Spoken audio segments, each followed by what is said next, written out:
star, maybe president. Anything you want or who you want to be, you can be. Just remember those who make this life so easy. Have all members voted? Cut roll call short before the clown caucus takes over. Welcome back to episode 11 of Pints Politics. Representative Brandon Guffey, Representative Heath Sessions. This episode is brought to you, as always, by Comer Distributing, our local distributor. And today's pint is, go ahead, Heath, tell them about it. Oh, it's Hazelwood Brewing Company IPA, and it's Indo, Outdo. Indo, Outdo. And it is be careful now, it's 7.2. And it is an IPA. So I've taken a swig or two already, and it's a little hoppier than my favorite beer is, but tastes a little bit more earthy. Yeah, but it still goes down nice. Yeah. If you do enjoy a hoppier IPA, definitely check out this Hazelwood Brewing Company's Indo, Outdo. I kind of like the name. It's catchy, man. Yeah, it is. And again, the artwork on this can. It looks earthy. You know, yeah. I mean, it's not a PBR, just a little ribbon on a can with Paps on it. You know, it's they paid an artist something for that. But and also want to mention our other sponsor, 742 North. If you're looking for office space, a desktop, Wi-Fi, or just a good cup of coffee. Yes. Come by and check it out. I got me a North. Forte Lago before we started today. Oh, did you? Yeah. Well, I thought the comments by Speaker Merle Smith sort of summed up our. I got a few clips from this week. I was, and I'll kick this off because it was nothing pertaining to what we were doing. But, you know, whenever I was running, I was joking around with Tad, my video guy, saying, hey, I need a one-liner or something to kind of play with. Well, Tad jokingly says, well, if my aunt had balls, she'd be my uncle. And I was like, yeah, I don't think that's going to work. Yeah. It's Tad's fault.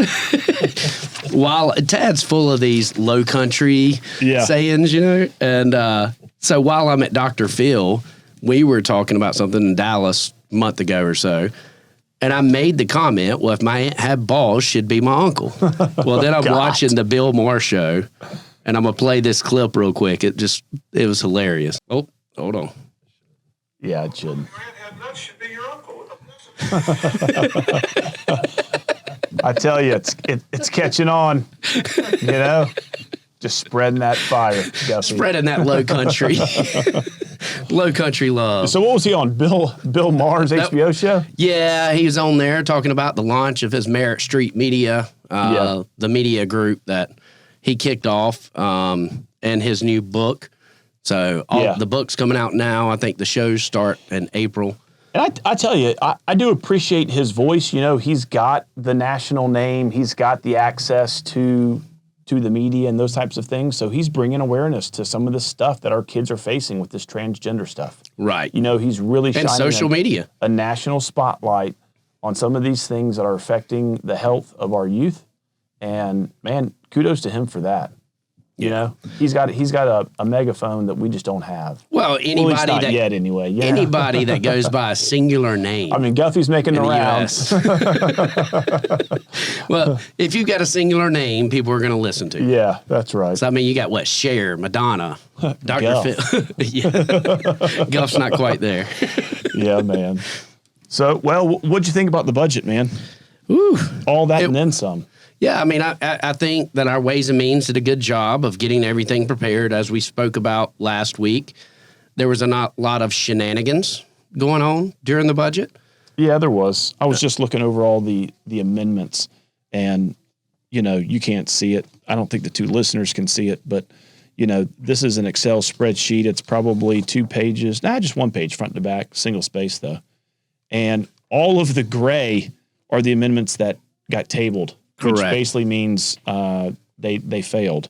The ones that are in full black, those were adopted, and there's I think like 8. Well, 8 out of the 60. Let's just go through a few of those amendments, because the first controversial one was removing $600,000 from the Arts Commission Yeah. And a Freedom Caucus member in Jordan Pace wanted to spin it as a gummy bear statue. Yeah, I don't even know. I think I heard a little bit of that, but once Jordan started talking about gummy bear art, Yeah. is when he sort of lost me, because I was like, gummy bear art, what the hell's that got to do with, our budget? And well, that's the talking point. That's the gotcha. That's the, you don't really support real things, and this is what our money's going to. It is, it's taking the South Carolina voters and assuming you're an idiot, even if you're watching, really.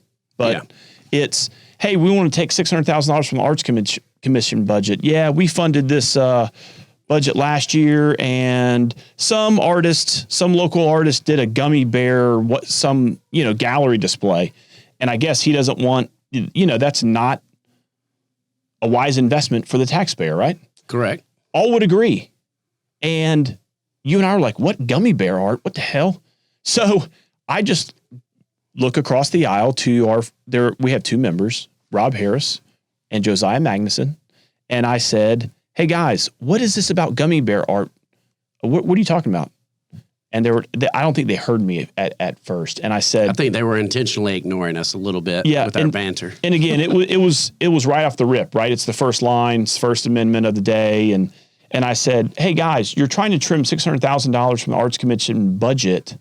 What was the intended use? And I said, surely it's not gummy bear art. I get it. You're using this as a straw man argument, but what's the intended use for it? And that's when Josiah was like, I'm not talking to you. And I'm like, what? we kind of need to know what's going on, what the intended use is, if you want us on your side. If you're really trying to trim, I get it. If it's something, anyway. So I don't know what happened, because Josiah and Rob and you and I talk across the aisle a lot. We try to get their perspective, even though we don't agree on everything or even most things. Well, if we can understand the intent. Right. We still try to then we can listen. Try and come to the solution. Right. And so I was pretty taken aback. I mean, I was shocked that Josiah I wouldn't let up. Yeah. I said, Josiah, if you want us to support trimming of the Arts Commission budget, I need to know, what are we trimming? And he said, Heath, if you're going to be disrespectful like that to me, then I'm not talking to you. I mean, but they were being disrespectful by promoting it as gummy bear. And I didn't let up. I said, what are you talking about? I said, we are on the House floor. This is where debate goes on. I'm just talking to you. And he said, you're saying that we're using that as a straw man argument and blah, blah, blah. I was like, that's what you're doing. And he said, okay, I'm not talking. And, so I was like, okay. So then I started digging into it. You go to the subcommittee chair and you find out it's for arts and education and some additional, I think, payroll expenses. Yeah. And for summer camps and things of that nature. I'm like, okay. So we're going to cut all that out because some artist did a gummy bear statue. Right. And so, and again, that just kicked the morning off right for me, We should have been able to record in the cookie room at that moment. And I turned to Guffey and I said, this podcast is going to be 2 hours. If we got to sit through a day and a half of this, then start taking notes right now. Well, and then we both started just posting as everything come up in full transparency before the narrative can get out there. Started posting about these amendments. We were literally going amendment by amendment and trying to let everyone know before, because man, we are always late to the game, right? Usually, Riley Gaines is posting before we can reply. Yeah, right. Or Freedom Caucus members are letting us know, I'm glad y'all voted this way because of the social media pressure. And I'm like, what? Yeah. And we've gone through a whole day of debate and I never even looked on my phone, right? And the good one of the arguments that we come back with was, the Arts Commission requested $3 million, but only $600,000 is what was given on that first draft budget. But yet last year, $360 million in tax revenue alone was generated from the arts. Yes, correct. And I thought Leon Stavronakis, he's the chair, the Ways and Means Subcommittee chair, and I thought he went up there and talked about it and sort of set the record straight on that. Correct. And if you talk about return on investment, I thought Leon made a good case. And arts is one of those things that we have learned as a society that we need to support. Listen, for a well-rounded society, arts is one of those. Right. And I get, some of that libertarian side of you will say this is not a core function of government, right? But I would say a key component of this state and our government is our communities. Correct. Right? And art is a fundamental building block of community, right? I can agree with that. It helps enrich qualities of life. It helps educate people. It reaches young kids in a way that books can't. Just like sometimes sports reaches kids and teaches lessons that you cannot get in a classroom. Correct. Right? Which people will say, oh, that's not a core function of government. Well, but in order to build well-rounded children, we have to have all of that out there for them to be the people that we want. Correct. To lead. And I will say, as a parent of two special needs boys, art reaches my sons more than books do. Correct. I mean, there is not, their faces, they respond to art. I don't know, I don't know the science behind it, but music and art, it gets them in a place that books can't. I mean, they're going to learn their ABCs and 1, 2, 3s, but man, art just gets them in a place that, like I said, a normal classroom environment doesn't. So, right. So yeah, and we can have those debates, but I think after that first one, the second one was mental health. Well, no, I think the second one was Department of Special Needs or Disabilities and Special Needs. So right off the rip. That was the third one. Oh, was it? Because I've got them listed in order. So Department of Mental Health, which is very important to me. Yep. So again, so some key things that you and I have passions about, mental health. Yeah. I was like, you know what? And the argument became, because we hired this Boston Consulting Group, which is who we brought to separate the DHEC, come up with a strategic plan of how to do it. Which they work all over across the globe. They work for military contractors, all these other people. But because they have done consulting for the World Health Organization, the argument became... And the state of California. Yeah, and the state of California, that we hired this liberal group that bows down to the World Health Organization that's being bought by the Bill and Melinda Gates Foundation, and the Uniparty is going to support it. Yeah. Why? Because that helps your campaigning. And again, let's touch on this too. So we could have had this podcast and we could have gone into, hey, the Freedom Caucus and their members voted against mental health, voted against disabilities and special needs. Hey, the drug abuse and alcohol abuse, state parks, law enforcement, teachers, all that kind of stuff. Yeah. We could have come out and said that, and guess what? We would have been factually accurate. But yet they feel attacked whenever those text messages supposedly from dark money are going out, but yet they do this shit every single week. Yes. On the regular, but again, against regular members. So to be fair to our Freedom Caucus members in the House, they were trying to find strategic places to cut spending. And a lot of it had to do with, I think they went line by line and found areas where we were paying for leases, or, you know what I mean? So they would say, hey, why are we moving some mental health services, or why are we we have buildings that are falling apart? Yeah, correct. and they were trying to take that money and say, hey, we could save this money here. And because we didn't vote for the budget last year, and folks, for the two listeners out there, the Freedom Caucus will not vote for a budget. No. Okay. And the easy thing to do is just come in and vote no and say, I was going to save all this money. The easy thing to do is to say no. And then to say, oh, well, the swamp's going to attack me because I didn't want to. And they're going to run. And I didn't want to fund it because of gummy bear statues. Yes, correct. So they're going to run on fiscal conservatism, and they're the better steward of your tax dollar. All right. Well, if they're going to claim that, then they better claim that they also support not raising teacher pay. They also support not giving raises to state law enforcement, Correct. right?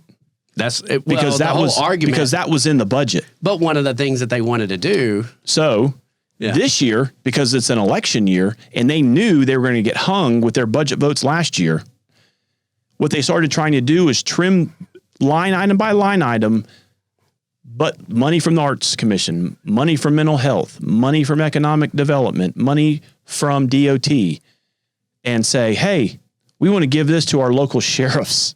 Yeah. Which the state doesn't fund. And that's get- the funny part of it. Yeah. and you know why? It's because they didn't support law enforcement last year in the budget. Right. So now they want to be able to say, oh, well, they chose to defund the police because they voted against my amendment. Correct. Correct. And because they didn't vote for the budget last year, now they're trying to claim in an election year that they support infrastructure. Correct. And they didn't vote for the funds last year. And correct. So all I'm saying is you can't have it both ways. If you want to claim and wear it as a badge of honor, was less funding or less money this year than last year. it was.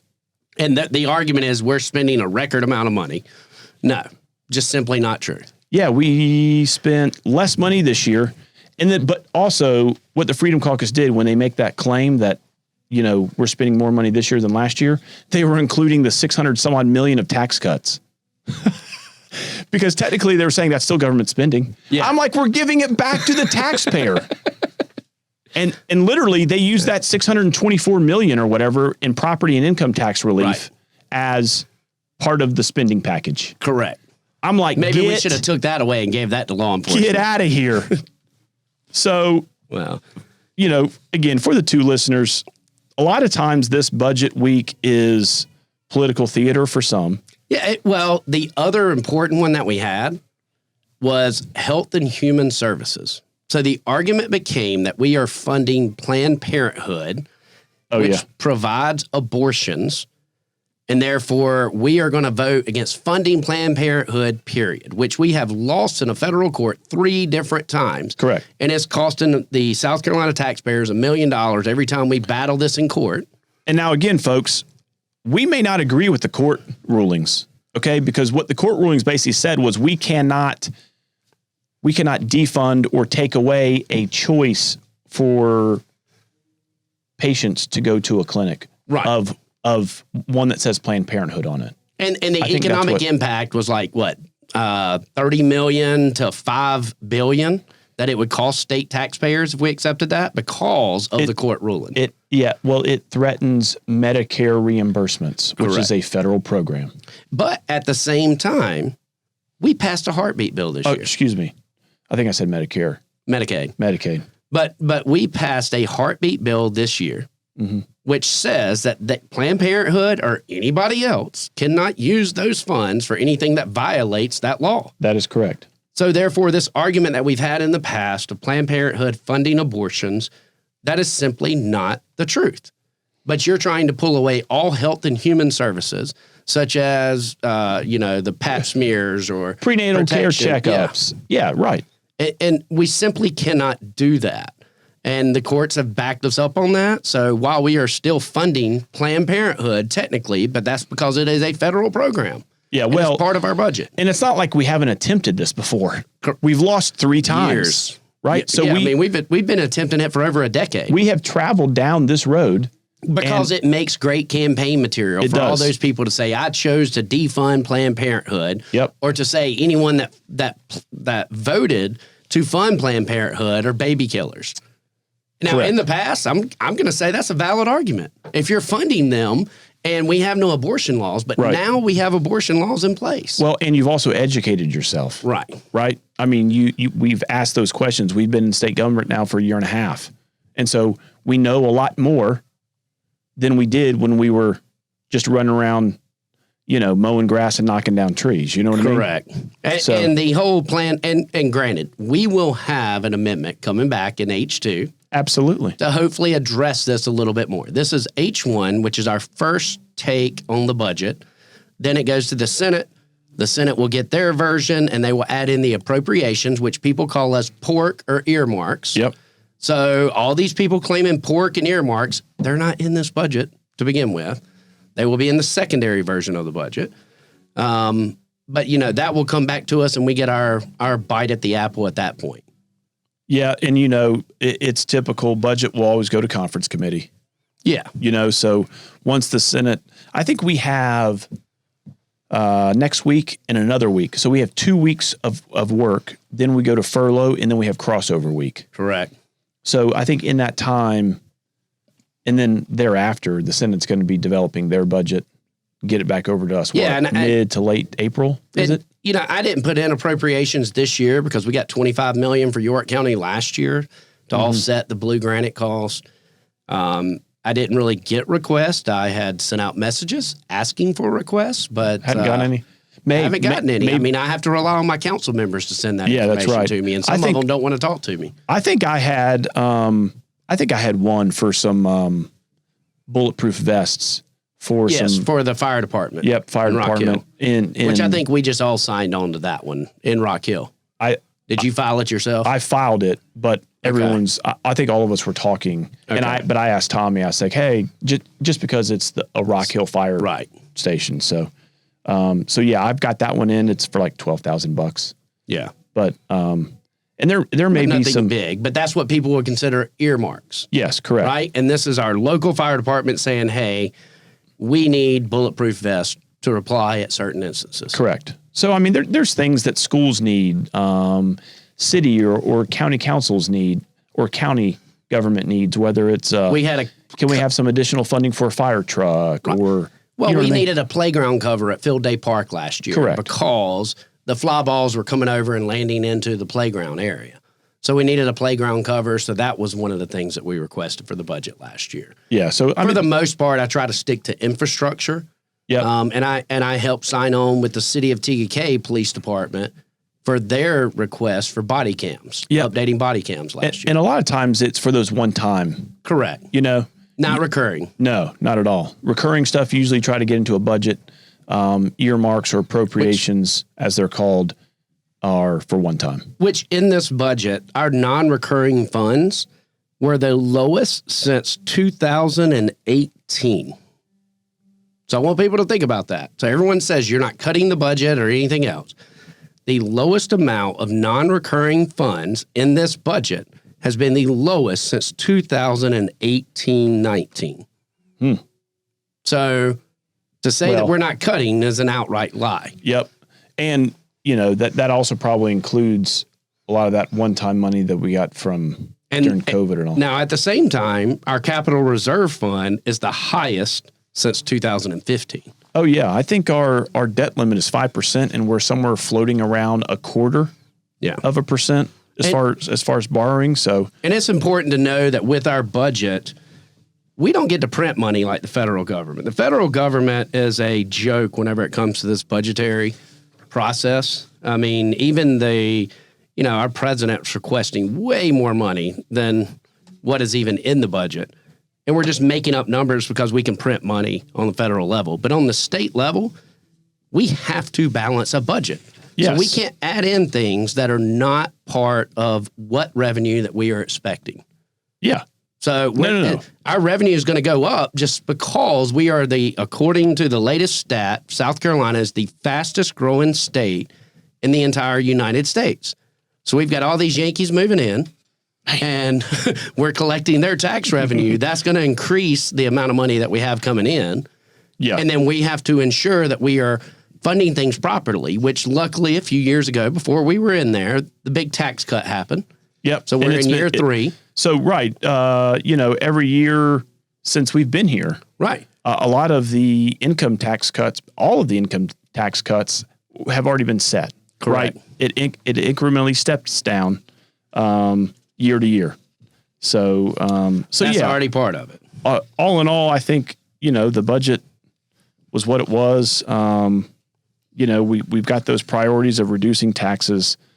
We have repairing our aging bridges, teacher recruitment and retention, and taking care of our veterans. So I think we accomplished that in H1. Good job to Chairman Bannister and all the Ways and Means members and their staff.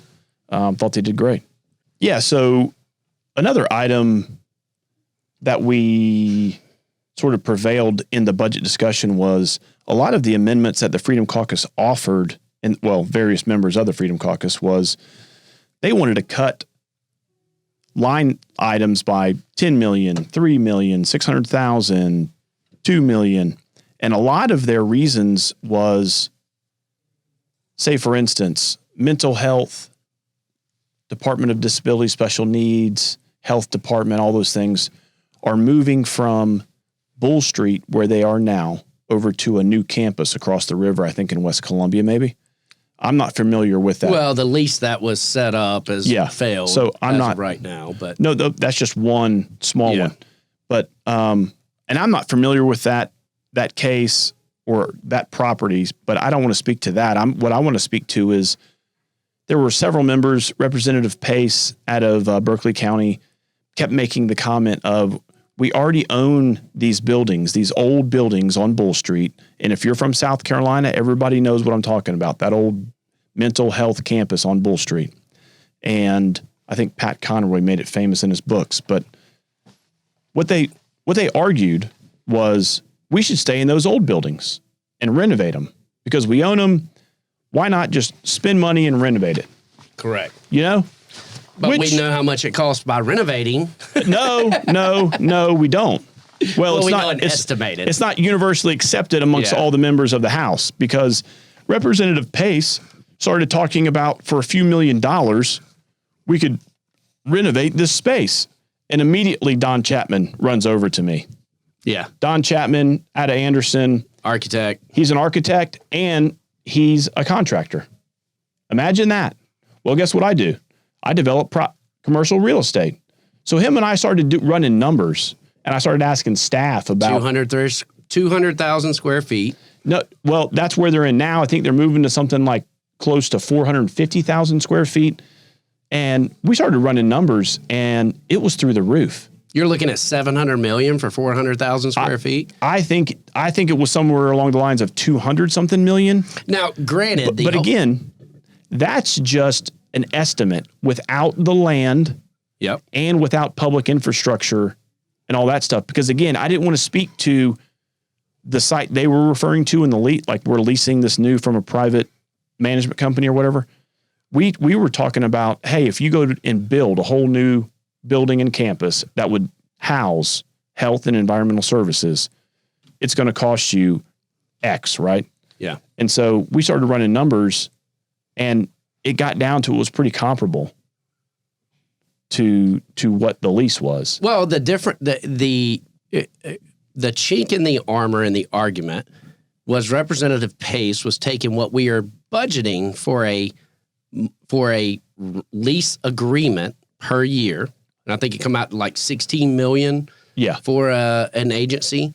It was taking that $16 million and then multiplying it by 30 years, which is inaccurate. Yeah. That number should be 20 years. Correct. The lease is 20, not 30. So he kept trying to say we're spending $500 million, which $500 million of the budget was not for the lease of DHEC. Correct. So the numbers were inflated over 30 years whenever the lease is only 20. And then the other argument became that we have $100,000, or was it 100,000 or 1,000? I don't know. They were saying that if something breaks, then you have to repair it up to a certain amount. Yeah. But just using the heat and air system, if you look at Bellevue Elementary School or Rosewood Elementary, like whenever they were looking at to upfit those buildings to use to get to our current standards, just the heat and air alone was like $5 million. Correct. So again, if I got to pay $100,000 to get $5 million worth of repairs, I'm going to do it all day long. I think this illustrates the point of, if you're going to go to the well and say things, you better have your facts, right? And they didn't have their facts. They started making up numbers and then just treating it as gospel, and they kept repeating it and repeating it and repeating it. And I'm like, they are so incorrect. But here's the kicker, and this is what really got my goat. Because they do have a valid point. Have we looked at the economics of redeveloping the old stuff versus moving to a new building into a lease, right? That's fair. What Boston Consulting did, right? Correct? Well, and also the Department of Administration and the Joint Bond Review, all of those folks examine all of these things, right? The options. But nevertheless, just take the idea that, hey, state owns buildings. Why don't we, if it's economical, why don't we just renovate the building, right? Okay, great. if they really believe that, then why did they submit? Again, this is the same Freedom Caucus member, Representative Pace. They submitted an amendment to, guess what, remove funding for Winthrop University's academic building to the tune of $6 million. Instead of renovating it. So I literally asked a Freedom Caucus member, I said, wait a minute, if you truly believe in what you're espousing right here, then why do you have later on down the list to remove $6 million to renovate a building that was built in 1894? What? This Freedom Caucus member wasn't aware of this amendment. And I said, yeah. And I said, which one is it? Well, I don't know. I don't know about that one. And I said, I do. It's bullshit. That's what it is. And this is what I'm saying. They're just doing it for the camera. Right. And then walking away. And if you truly believed it, it would be across the board. And so it's just so frustrating. Hey, but we could all pay Charlie Kirk to like boost a post for us and get it out there pretty quickly, right? I tell you, folks. And again, it makes for legislating by social media very successful. It makes, for a good soundbite on Twitter and all of these things. But it's not the whole story. It's not serious. It's political theater. And you can choose to trust what I'm saying or not. That's for you to decide. But I'm telling you, that was our experience this week dealing with some of these budget amendments. I would trust you, Rep Sessions. So I've got I began to argue with Representative Beach on this. One of the things that he was wanting to pull, and what he wanted to do was take the money and give it to foster care. He wanted to take funds if they didn't spend all their money in the budget, right? And then they wanted to take those extra funds during a fiscal year and allow nonprofits to apply for it. To apply for up to $30,000 worth of each grants per nonprofit. Which, whenever we did the math on the number of nonprofits that we have in South Carolina at $30,000 a piece, come out like $90 million. Wow. That's if no one creates a new one to do this, which that's going to happen. And we already had those grants. So I want to play this one little clip, which I found hilarious. Now, let me state, I love Thomas Beach. Me and Thomas Beach argue back and forth. Yes. We pick at each other. So this is completely joking. So do not take it as... So here's the difference in Representative Beach and some of the others. Yeah. Is I think his heart is in the right spot. I think most of his heart's in the right spot except for whenever they start sharing stuff. He will sit and listen. Correct. And be able to go back and forth and then just not say, Guffey, I'm not talking to you. Right. You know what I mean? So. And that makes a difference. So, yeah. And I thought this clip showed sort of the relationship, the gesture from you and him from. Half of the people's mouths in the room dropped whenever he said this, but I'm going to play this quick clip. All right. Well, let's set it up. So Beach is in the well talking about his amendment and taking questions, and he's responding. And so Guffey decides to get up and say, hey, Representative Beach, got a couple questions for you. And, just challenging on some of his facts, his figures, and all those types of things. His math wasn't mathing. Yeah. So needed to call that out, but here we go. Be happy to work with you on something that we can submit, but I will not be supporting it through the budget process. Thank you. Why do you hate kids? So if for the two listeners out there, if you didn't hear that, he said, why do you hate kids? Which is the Freedom Caucus spin. Like, that becomes the narrative, which I love because he said it out loud. Yeah. Because it's going to be, they chose to hate kids instead of doing this. Yeah. Or they refused to create or to cure childhood cancer. Yeah. But again, Representative Beach, man, that was so funny. And, in the heat of battle and in debate and those types of things. To just be able to come back. I loved it. Yes. Yeah. It gave us all a laugh. It might have broke some of the tension in the room, and reminded everybody perspective. Hey, it's some people do get a little fired up. Yeah. Which I thought Caskey did a good job of breaking down Representative Pace by saying, well, if you support law enforcement, why did you vote against them last time? Yes. And he said, well, I'm not sure of that. And he said, well, I got your voting right here. Imagine that. He had the data and the facts that he needed before he grabbed the microphone. That's called bringing receipts, I think is what the kids call it. Yeah. Caskey, man. He's a warrior in there, man. Yeah. So now 2 things that we did vote against in the budget. Yeah. Number 1 was the library funding. Yep. And we were in the minority on that. Well, and guess what? We also let everyone know. We let our whips know. I let Brandon Newton and Davey Hyde know because they sit right by us. We're like, hey, we're not, nope. We're not doing it. And there was a conversation like, hey, you can't punish all libraries because of what your library's doing. I understand. But this is me sending a message. Yeah. And there was a majority of people in the room, which I think this vote can change very easily to defund all libraries. Yeah. If people want to push it this far. Yep. And there was others with us. I can't remember who all voted against it because I can't remember what section that was. It wasn't as many. It wasn't many because most people didn't want to show that they were. They didn't. This wasn't something going with the Freedom Caucus. This was something doing to fight for what's right. Yeah. And the hard problem becomes is, do I do this? And then it looks like you're just bowing down to the Freedom Caucus. And, well, if you voted with them on this, then why didn't you vote with them on everything else? Well, because this made sense and nothing else did. Yes. But and there was a few others because it was all in a row. I think you and I both had 2 or 3 reds in a row. Yeah. Well, one was from RJ. RJ did a really good job. He was talking about the film credits. Now, looking back, we've already approved those film credits, so I shouldn't have voted against them because that just raises the budget $10 million. But RJ did a great job on arguing. And if you cannot win that argument on the floor, then I'm going to support you. I know. I mean, I couldn't say anything to RJ. Everything that he said was on point. Yeah. Like, I thought he did a good job. If you're going to debate it and you can't shut it down, then, hey, why would I not go with you? But I did feel that was a slap in the face to Danny McBride. Yeah. Down there on Sullivan's Island.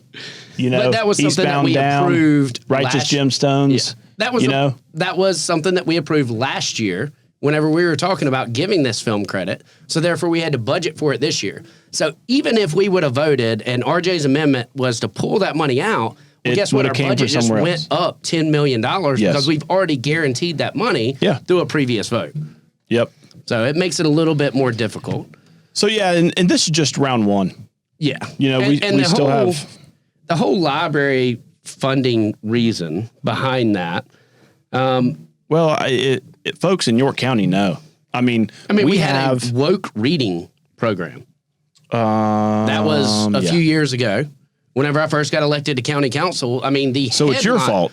No. Whenever I was elected, and it was in the middle of COVID hit, so they didn't take it down. So the signs out in front of it said woke reading program. Like, don't sit here and come at us about woke. This is you pushing this to begin with. But just as another example, the librarian of the year, Jamie Gregory in South Carolina, has said that she hates these people while referring to parents of students.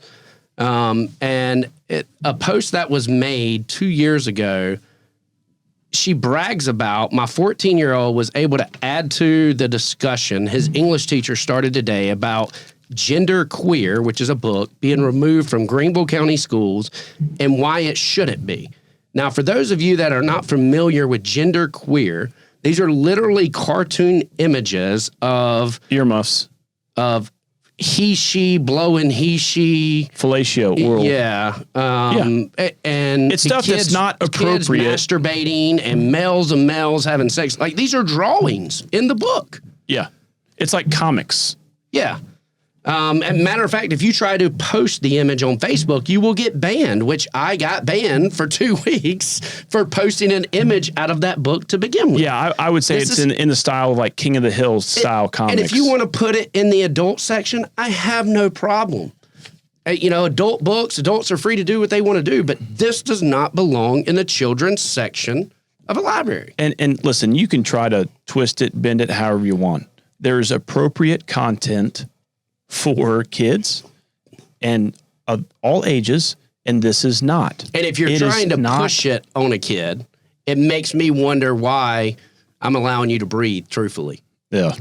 Again, I don't know how we got here, and maybe it's because of just average folks like you and me were busy raising kids and taking jobs, and you know what I mean? I didn't have time to question my gender. I didn't have time. I didn't have time to, examine every damn book in the public library either. No. You just assumed everyone knows. If you try to give my kid a Playboy and they're 6, There's going to be a problem. Yeah. Because this is an adult content. We have laws against this, and yet some reason people started trying to justify why we should allow this. I mean, what's next is to try and justify these pedophiles, because if a child can make the decision to change their sex at 10 or 11 years old, why can't they make the decision to have sex at 10 or 11 years old? I tell you, this goes back to, oh man, this opens the door to a lot of stuff. It's very easy. I would not support giving an 8-year-old a hustler or genderqueer. Correct. So it's nothing to do with I'm whether not it's straight or discriminating. gay. I'm not discriminating This is intersexuality. It's age appropriate content for children. Correct. Sorry. Get it out of here. And maybe you have a 14, 15-year-old that's struggling with this. Okay. So that's where the relationship with your child comes into play, and you can go in and you can check out these books out of the adult section for your child.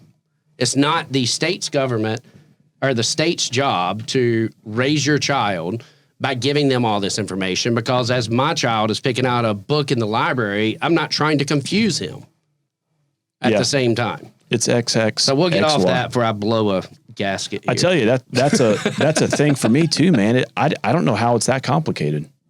I mean, I'm sorry, folks. I'm sorry if you sense have ain't that common. If you have a child who is struggling with this, please get them help. Please. They need help. And I understand. And it takes a village. It literally does, from parents to pastors to community support groups. Man, get them help. Yeah. Because and we want them for tomorrow, as Less Than 3 always says. tomorrow I need you. We need them all. We're Yeah. not saying, anything against the child. It's about the adults who know better, who are in those classrooms, in our libraries, and in our community, and they know better. There's age-appropriate material, and then there's not.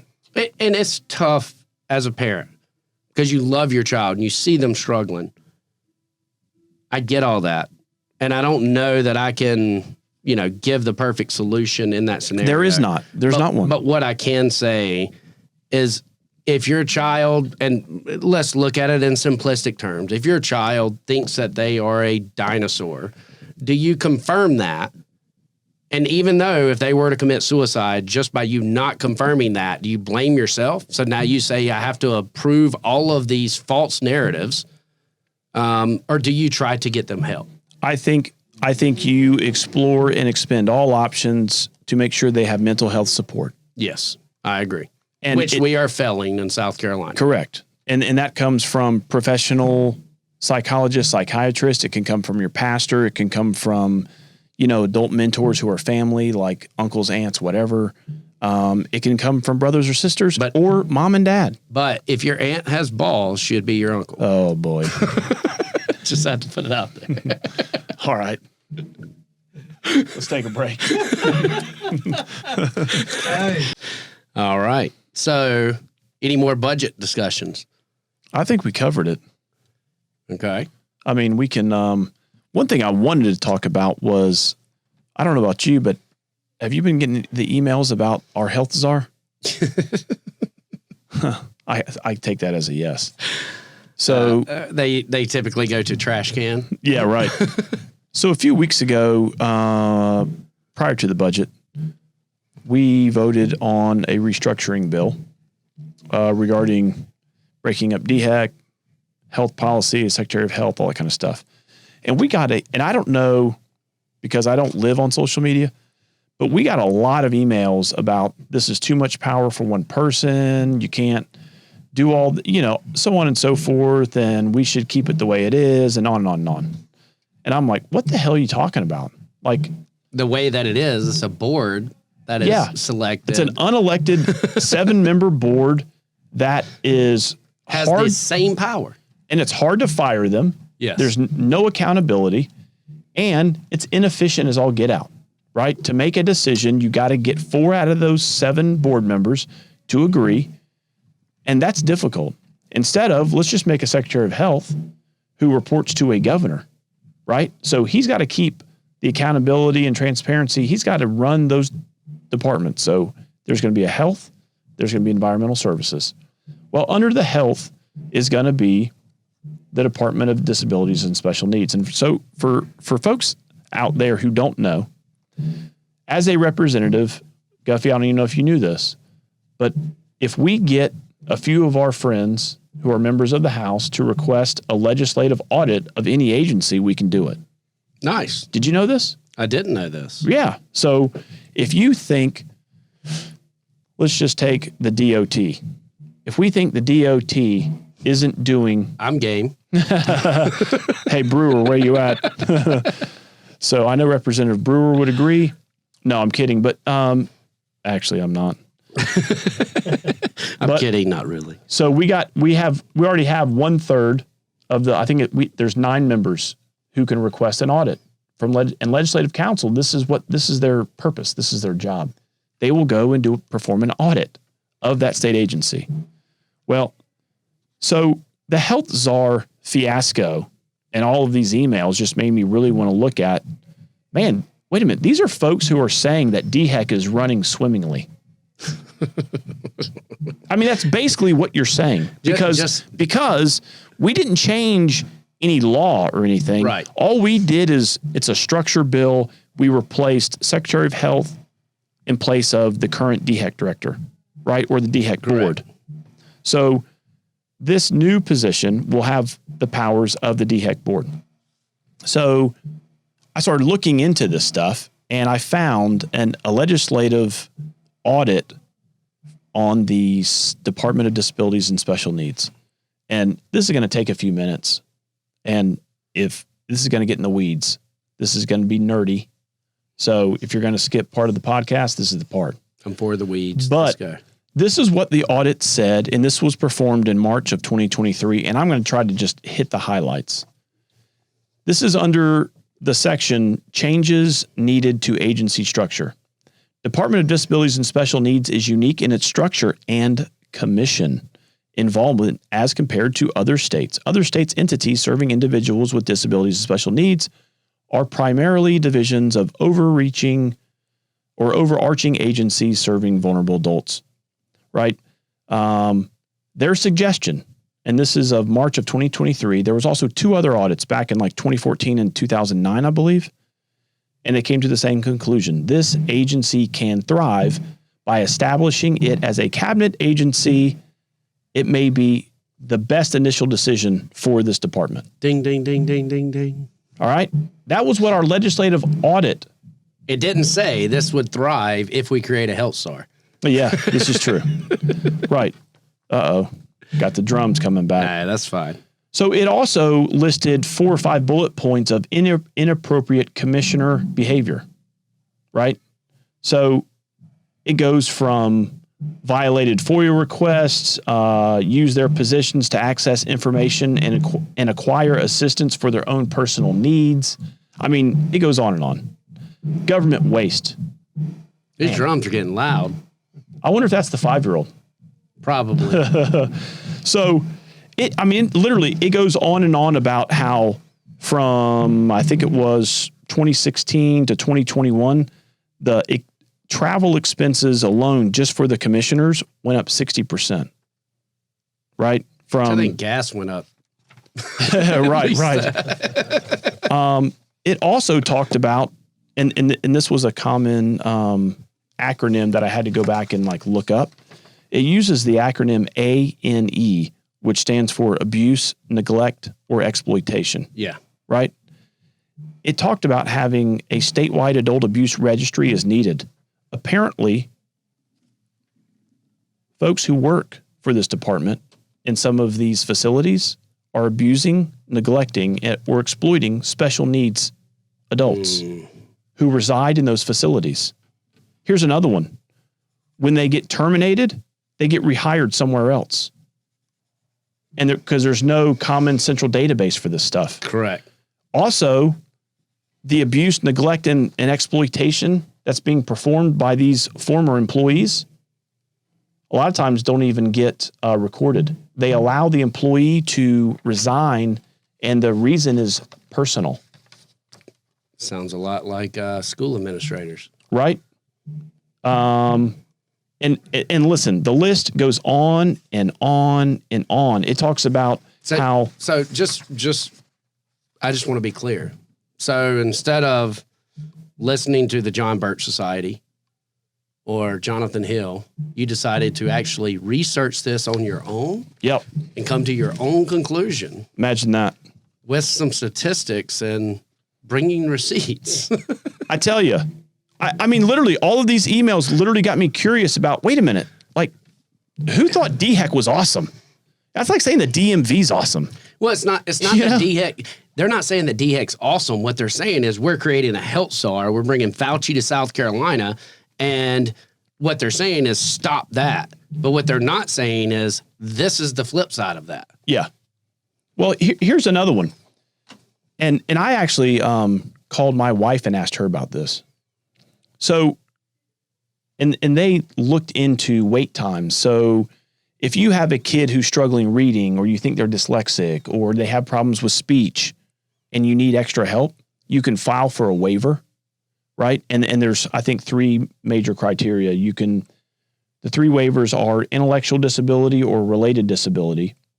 Another one is community supports, which I'm not sure what that is. And then the last one is head and spinal cord injury. So you can request these waivers and and you can get help for your child, right? Who falls in these categories. The overall individuals waited an average of 3 years, 7 months, and 15 days to actually get enrolled. Wow. Average wait time for the intellectual disabilities grew by 9.5 months. And we know how important it is during those developmental years. Listen, from 3 years, 8 months to 4 years and 6 months. So 4.5 years. Can you imagine if you had a 3rd grader who you're trying to apply for a waiver and you got to wait 4 years? Thanks, but no thanks. Right. I mean, you're not helping anybody. You're waiting until 7th grade, midway through 7th grade. And, so again. Because we're going to pass regardless. This is the tangible results of a board. Right. An ineffective board, right? And so we're making attempts to change it. Now we've got one person where if it says it's 4.5 years, say, look, either you fix this or you're gone. Correct. Well, and again, I'm not saying this person's going to change the world in a day, but these are some of the reasons. These are some of the reports that you can dig into. Go to Legislative Audit Council's website. Every state agency who has been audited, you can find the audit reports there, right? And this new position that's accountable to an elected governor will better start making progress on these things that are under their purview. And that's what we voted yes for. Correct. So I just wanted to bring that up because we listened to this bull caca from, I don't know where it was from. You said it was from John Birch or whatever, but folks, we live in the real world. I don't live on social media. It's a great place to post some family photos and catch up with friends from high school and this, that, and the other, but it's definitely not a way to legislate. No. Well, that's the reason we say the adults will govern. But, this brings me back as we're talking about the budget. One of the arguments became about the question was raised, who is benefiting from the lease of this?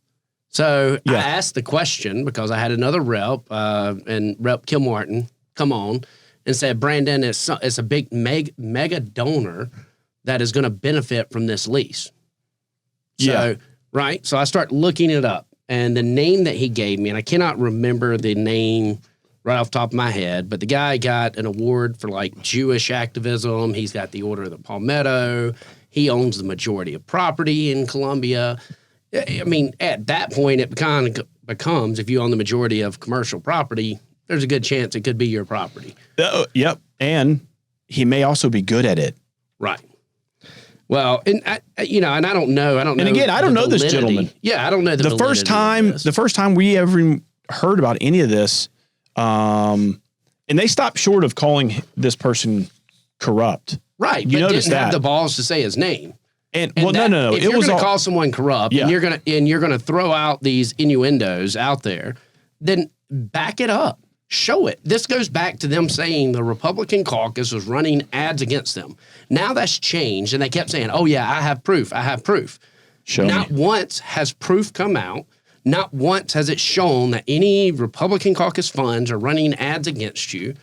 And yet that is the continuous narrative for over a year now. Yep. Rumor and innuendo. Right. Again. Let me just throw this out there and make you think that all this corruption is going on. Because I don't join the bandwagon of, hey, this guy's corrupt. Okay, show me the evidence. I don't like corruption either. Isn't that what liberals do against Trump?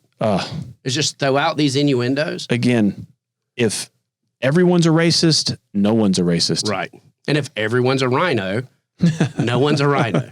Like, let's be real. How about we keep the definitions to their true terms? Yeah. So. But anyway, we won't talk about aunts and uncles anymore. We'll move on to what's coming on. Yeah. Well, we got I think we've talked about crossover in prior episodes. April 10th. So for those two listeners, it's April the 10th. And what that means is this is the last year of this session. And so any bill that's originating in the House has got to cross over to the Senate by April 10th to ensure that it will at least have time for a hearing, get to the floor and get voted on, and hopefully signed by governor. So, is there any bill that you're waiting? There are exceptions, right? I think Gavin's law, we got it right at the crossover last year. Correct. Okay. It missed crossover last year and still made it through. That's right. And again, that is teamwork, bicameral teamwork right there, because everybody was calling in favors for your bill. And I want to, even though I was told not to say this during the presidential election, I think a lot of that had to do with Ron DeSantis. Yeah. And that became a major reason of my support. He did not want me putting that out there. Not only is he a solid conservative and great governor of Florida, but to do that. He stepped up once he heard my story and made it happen without asking for the support in response. Yeah. And that I can respect. And that's noble, man. Yes. So that's crossover. Are there any other bills that you're waiting that you're hoping to get through before crossover? Yeah. So my itemized medical billing or medical billing transparency act is we've got it hearing in subcommittee Tuesday. Well, good. So I've got one for tattoos, but I have not gotten a subcommittee hearing yet. Okay. So we're trying to get that in subcommittee and then full committee so it hits the floor. Hey, another interesting bill that we're hearing in subcommittee is the Robert Smalls. I think Brandon Cox. Brandon Cox is leading that effort. I think you, myself, and others, Jermaine Johnson, are all co-sponsors of that. And Robert Smalls is somebody that we should all celebrate. He's a South Carolina badass. Yeah. It truly is. And if you don't know anything about him, just Google That's him. right. Or DuckDuckGo. Yeah, yeah. I mean, he was a slave that escaped. Because you know why, right? Because Google is in California. And we cannot They're part of the World Health Organization. So Robert Smalls probably is too. And yeah. And I'm a history major, so I'm very familiar with Robert Smalls. I have a Robert Smalls book that I'll share with you if you want to read up on him. I've already read it. Right. So, and if you're from the Charleston area, you're probably familiar with the Robert Smalls historical marker on the Battery. This gentleman basically pirated a Confederate steamship, loaded his family up, went past Fort Pinckney, and because he was a pilot of the boat, the Confederates didn't know anything was awry. Right. So at night, I think there was like 7 to 10 of his family members and friends. He put them on the ship. He pilots the steamship past the Confederate bases, past Fort Sumter. And went into the Union fleet. Yes. Went to the Union blockade. In a Confederate boat. Yes. Of Charleston Harbor. Dressed as a Confederate. Yep. And so you can imagine how that went against the narrative, right? Well, of back then of Confederate. To make it even better, not only that, was he granted his freedom, and instead of choosing his freedom. So hold on. So he does that. The union obviously uses him as a PR marketing, public relations. So he does sort of the tour thing from New York to Philly and all that kind of stuff. after the Union beats the Confederacy in the Civil War, he goes back home to Port Royal, Beaufort, South Carolina, and is a state, I believe, senator. He became the first congressperson. Yep. So he serves locally in our state house. He then serves our state in D.C. and then comes back home and I think starts a business or whatever. Well, prior to that, but also you wanted to tell the story about the plantation that he worked on, right?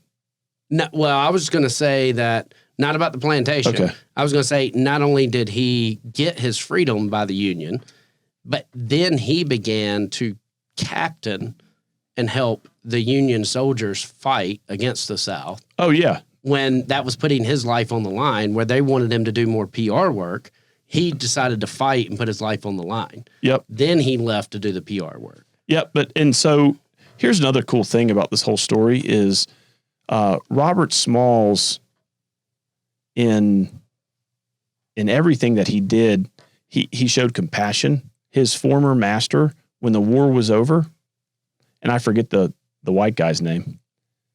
So Robert Smalls bought that plantation house and then allowed the master to live in it. Yeah. He was genuinely, I mean, It's like, what book. So folks, obviously this guy is a great Christian as well. I mean, to forgive that kind of stuff, it just, actions speak louder than words on that right. one. And so this bill is an effort to memorialize Robert Smalls and erect a statue on the State House grounds. That will be privately funded. Which I don't think getting the funding will be any problem. I don't think so either. I mean, considering we still have the Pitchfork Ben Tillman statue at the spot where he killed the first minority newspaper owner, and it's sitting there since the 70s, erected by the Democratic Party, honoring him. Anytime I'm giving a tour, I always point that out. I'm not big on taking statues down as they are put in, but that is one of those that I can literally say that this was a bad man with a false belief. And I don't know all the good that he's done, but I am aware of all the bad that he has done. Yeah, no, I agree. I don't think that you can. Don't take it down. Just build the small statue over it, make it hollow inside, and set it on top of it. I made a joke about that too. Most of my good jokes come from you. But 3M's meeting. There's going to be a lot of committee work over the next 2 weeks to try to work hard, grind it out, get those bills to the floor so they at least get debate, and the good ones will move on, hopefully meet crossover, and some good legislation will have an opportunity to become law. Well, speaking of committees, we've got I was reached out by a documentary film company that is kind of filming something similar to The Social Network on Netflix, and they reached out to me. They may be in town next Wednesday as we hear Weston Newton's bill for social media. And the goal is that Senator Tom Davis is going to take some of the language from my bill on the Internet Building Code and place it in there. And they want to record that. We also have the AI subcommittee coming up. And in that case, we're going to have Casey Mock, which is one of the founders of the Social Dilemma. They're testifying. He was a former employee of Facebook, right? No, he was a former. I think he was the Sim Sing of a governor. I think in Montana. Okay. Legislative affairs, and now he's a professor at Duke University. Oh wow! But he's the one who has really done a lot of this studying and how we get past it, which I really want to talk to him about the NIL version and see if that makes sense. Something that we can push on a national level. But we also have regs coming up, which both of us serve on. Yeah. Full committee of regs. I think this is the first full committee this year because we've all been working in subcommittees trying to get some stuff out. Correct. Reporting favorably so the full committee can just, Which I'm hoping the whole deer Hey, issue I was comes about to up. say we get the deer bill. I hope it or comes deer up reg. because I can tell you what's going to happen is they're going to say, "Oh no, Rep Guffey, we've solved this problem. Don't worry about it." And I'm going to say no, because we're not going to leave the language the way that it is. And you claiming that you have solved this issue, we're going to correct this language right now. Yeah, FYI, we need to speak with Haddon. Yes. When's that regs on Wednesday? I think it's Thursday morning. Okay. If I'm not So we got plenty of mistaken. time. And we also have a full judiciary committee, which I wouldn't say anything extremely important on it. And then with your 3M, what do you have coming up with it? That's what I was saying earlier. We have my medical transparency billing, and we have the Robert Smalls. So we'll be tackling those this week. Nice. That's our legislative week ahead. One more thing before we get out of here. You know, we were talking about Gavin's Law a little bit earlier when we talked about crossover. Did you see this article about William Parker? He was a police chief over in, I believe it was Pine. Yeah, Billy Parker Pine and Ridge. Pine Ridge. Yeah, I know him very well. I've Ex-police known about this for 2 years. ex-police chief gets 15 years in depraved South Carolina sextortion scheme. And, you know, this is a police chief who goes and gets a burner cell phone. Yep. And a fake email address, and then harasses and threatens His niece. 6 women, right? 2 took the bait. And basically he said, hey, send me pictures, send me video. And if you don't, you know, coming after you, I'm threatening your family. Pretended to be the cartel. Yeah. That they were all coming out to where these women were petrified. And I knew about this before anything happened with Gavin. Hey, and here's the worst part. 2 of the women went to him as the police chief for a his compliment. help. Yeah. And you know what he said? Yeah, do what they say. Send him the pictures. Yep. Can you believe that? He's a piece of shit. God. I was reading this the other day and I was like, yeah, we're talking about this. I jerk. haven't read the article, but I know that. I know the families involved in this very well. You know, I even know Billy.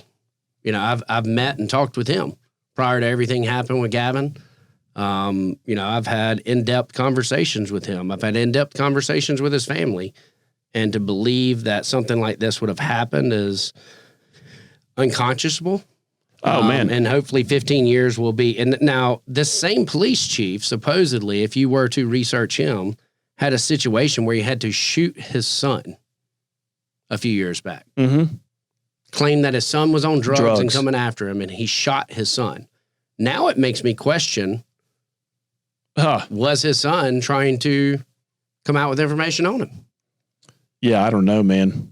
But, you know, I think his lawyers argued for time served or house arrest and suspended sentences because Castration? because of his age and all this kind of stuff. Yeah. And I'm like, nah, cuz No. Exactly. Kneecap and castration. God almighty, man. That would be the proper And approach. folks who have these positions of public trust. You're there to help. God almighty.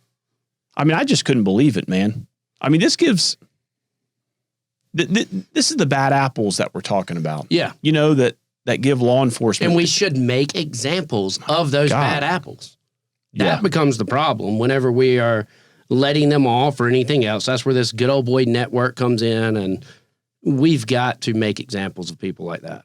Well, And now, one more thing that we've got to... and to that court's, you know, we talked about judicial reform and all that kind of stuff. Hey, it worked here. Billy Parker's going to prison for 15 years. And I will monitor that. And if he ever decides to try to go up to get out early, I'll be there fighting against that the entire time. Yeah, man. The bad thing is our prisons can still make phone calls from prison. And we've got to get that fixed. You know, the final thing we'll touch on is how about the bomb threat? So, Yeah. we had a bomb threat this week at the State House on Wednesday while we were debating on the budget. Yep. And And the no way one knew. Well, I knew because I'm a didn't- smoker. Well, I knew because I like to go sit outside when people are espousing political theater. Yes. So anytime that happens, I'm like, nope, don't have the patience for this. I'm having a good day. I'm not listening. And I'll go outside and just sit out, get on the phone, do whatever, enjoy fresh air.